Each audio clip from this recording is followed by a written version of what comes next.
হ্যাঁ, ভিডিওটা তো আমরা করেছি। এখন আমি জানি না ইন ফিউচার আমার লাইফ অ্যাকচুয়ালি কী আছে বা আমি কত দূর এগিয়ে যাব।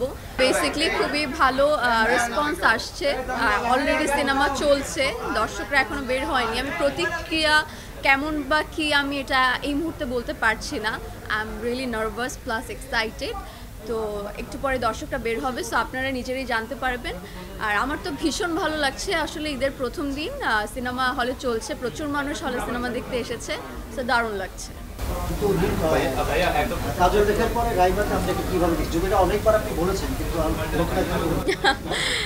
এটা তো দর্শকের কাছে আমি অনেকবার বলেছি যে কাজল রেখা হয়ে আগের বছর আমি এসেছিলাম, রোজার ঈদে আমার সিনেমা বেরিয়েছিল, আবার ঠিক এক বছর পর কোরবানি ঈদে আমি নীল চক্রের মাধ্যমে আপনাদের কাছে রাইমা হয়ে এসেছি। সো আমার কাছে আসলে খুব ভালো লেগেছে, কারণ আমি যে গল্পটায় কাজ করেছি নীল চক্রে, গল্পটা খুবই দুর্দান্ত এবং আমার কো-অ্যাক্টর যে আছে আরিফিন শুভ ভাই, he is a my dear person, আর এত পরিমাণে ভালো একজন মানুষ, ভালো একজন অভিনেতা, তো তার সাথে কাজ করে আমার ভালো লেগেছে, কাজটা দুর্দান্ত হয়েছে। তো আমি তো প্রত্যাশা রাখছি যে দারুণভাবে এগিয়ে যাক।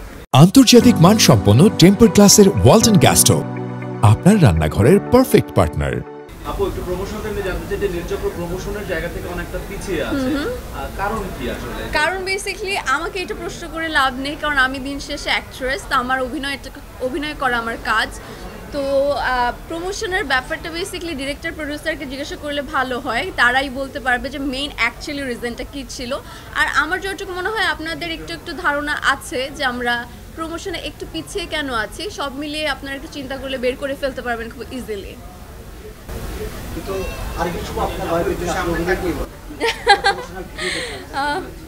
হ্যাঁ, ভিডিওটা তো আমরা করেছি। এখন আমি জানি না ইন ফিউচার আমার লাইফ অ্যাকচুয়ালি কী আছে বা আমি কত দূর এগিয়ে যাব। কখনো যদি কোনো একটা সময় এসে আমার বায়োপিক হয়, আমি জানি না তখনকার ওই সময় বা বয়স তার থাকবে কি নাকি শুভ ভাইয়ের। সো যদি এরকম কোনো অপরচুনিটি আসে আর সে যদি রাজি হয়, আমার জন্য তো খুবই ভালো। আপনার বায়োপিক হলে এই প্রজন্মের কাকে আপনি চাইবেন, এখন যারা অনেক ছোট এই মুহূর্তে বলাটা আসলে খুবই ডিফিকাল্ট, আরেকটু সময় নিয়ে বলা ভালো।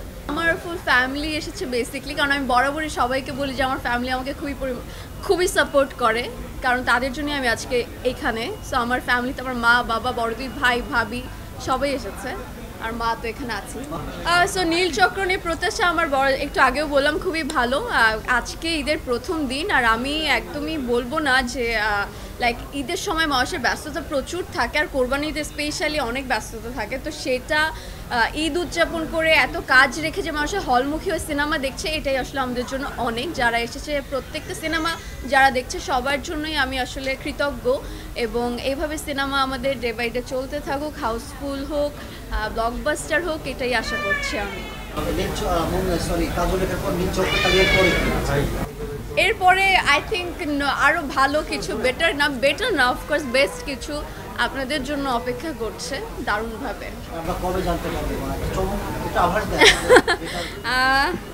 আমি আভাস দিতে পারবো না আসলে, না ডিরেক্টর প্রডিউসার খুবই রেগে যাবে। আই থিঙ্ক তাদের মাধ্যমেই আপনাদের জানলে খুব ভালো হয়। আমার থেকে বেটার যে ডিরেক্টরের কাজ আমি করছি তার মুখ থেকে শুনলে আপনারা আরও বেশি আনন্দ পাবেন, তো আমি এটা তাদের জন্যই রেখে দিলাম আর কি।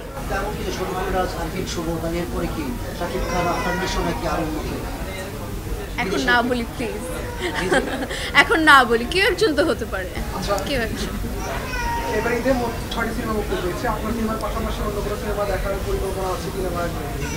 হ্যাঁ, আমি তো প্রতিবারই সব সিনেমা দেখতে পছন্দ করি, আমি দেখতে চাই, কারণ সবাই যেভাবে অভিনয় করে আমি অভিনয়টাও দেখতে চাই, শিখতে চাই যে কে কীরকম ক্যারেক্টার করছে, গল্পটা কিভাবে সুন্দর মতো বানিয়েছে, বা গান কীরকম। আমি খুব এক্সাইটেড থাকি প্রত্যেকটা গল্প নিয়েই। তো আমি first of all I think তাণ্ডব দেখব, তারপরে আর যতগুলো বেরিয়েছে ইনসাফ আর যা যা আছে আমি সেগুলো আমার সময় মতো দেখবো, বাট তাণ্ডবটা আমি দেখতে চাই স্পেশাল।